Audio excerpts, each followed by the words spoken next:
Jonas watched as his father poured a fresh cup of coffee. He waited. You know, his father said finally, every December was exciting to me when I was young. And it has been for you and Lily too, I'm sure.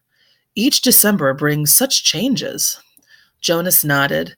He could remember the Decembers back to when he had become, well, probably a 4.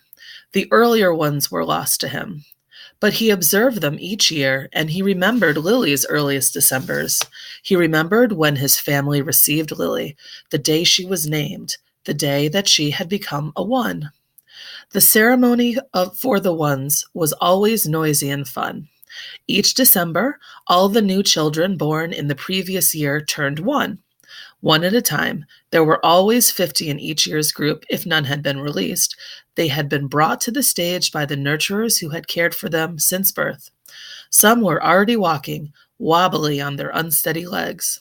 Others were no more than a few days old, wrapped in blankets, held by their nurturers. I enjoy the naming, Jonas said. His mother agreed, smiling. The year we got Lily, we knew, of course, that we'd receive our female because we'd made our application and had been approved.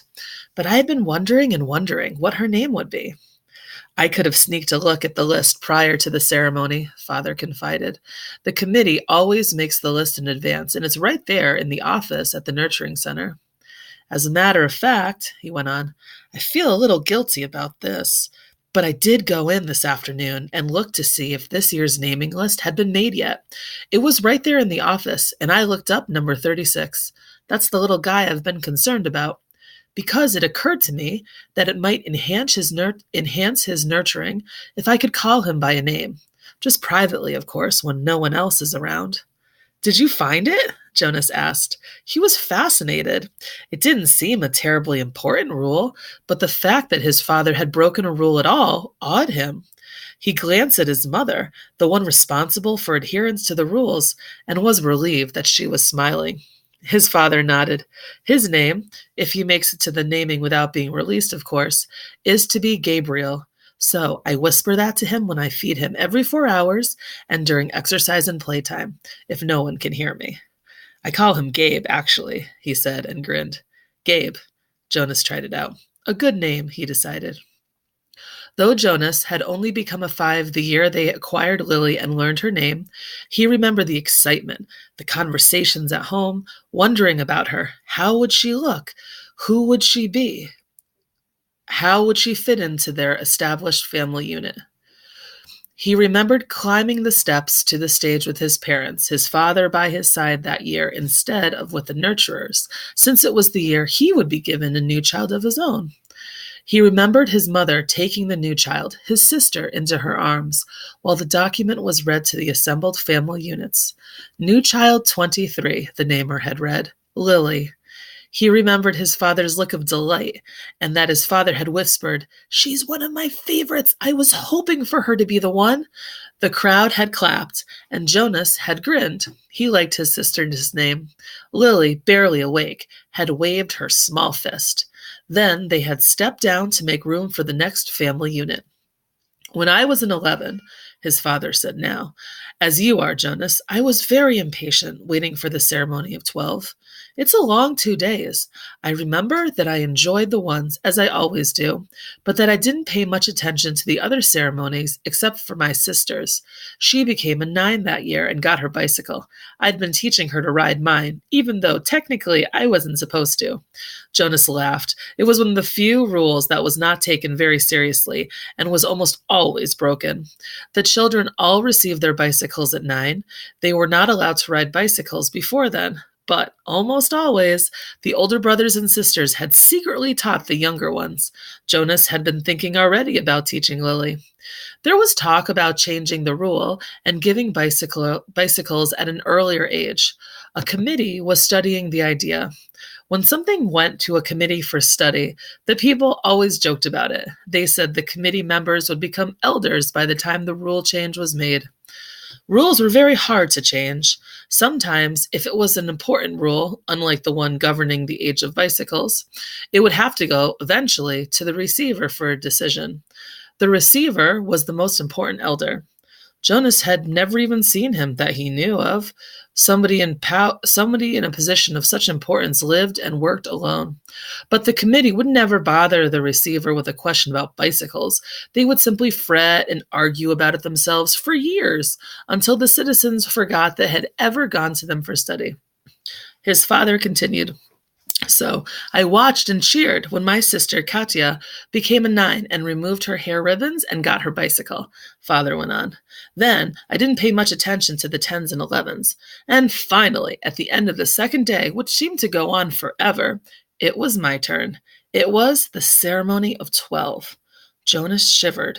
He pictured his father, who must have been a shy and quiet boy, for he was a shy and quiet man, seated with his group, waiting to be called to the stage. The ceremony of 12 was the last of the ceremonies, the most important.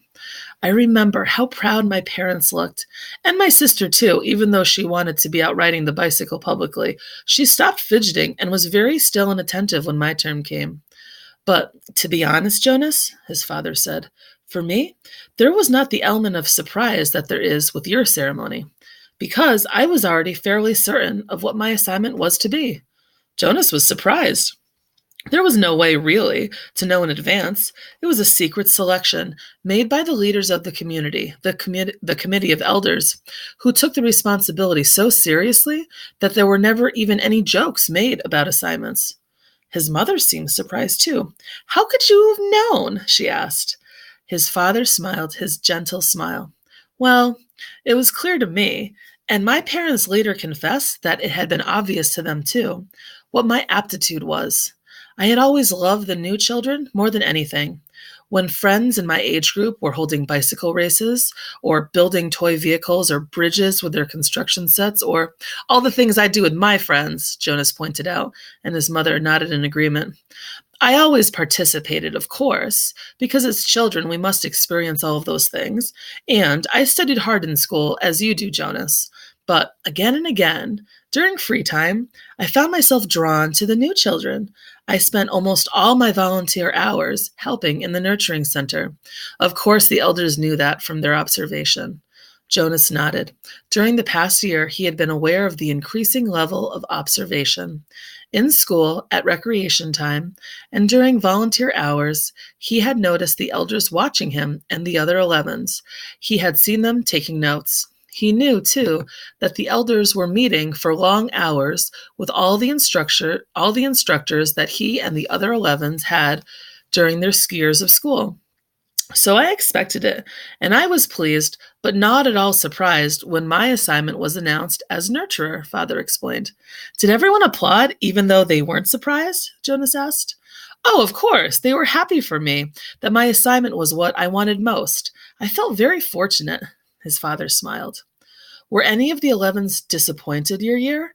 Jonas asked. Unlike his father, he had no idea what his assignment would be. But he knew that some would disappoint him. Though he respected his father's work, nurturer would not be his wish, and he didn't envy laborers at all. His father thought, no, I don't think so. Of course, the elders are so careful in their observations and selections. I think it's probably the most important job in our community, his mother commented. My friend Yoshiko was surprised by her selection as doctor, Father said, but she was thrilled. And let's see, there was Andre. I remember when we were boys, he never wanted to do physical things. He spent all his recreation time he could with his construction set, and his volunteer hours were always on building sites. The elders knew this, of course. Andre was given the assignment of engineer, and he was delighted. Andre later designed the bridge that crosses the river to the west of town, Jonas's mother said. It wasn't there when we were children. There are very rarely disappointments, Jonas. I don't think you need to worry about that, his father reassured him. And if there are, you know that there is an appeal process. But they laughed at that. An appeal went to a committee for study.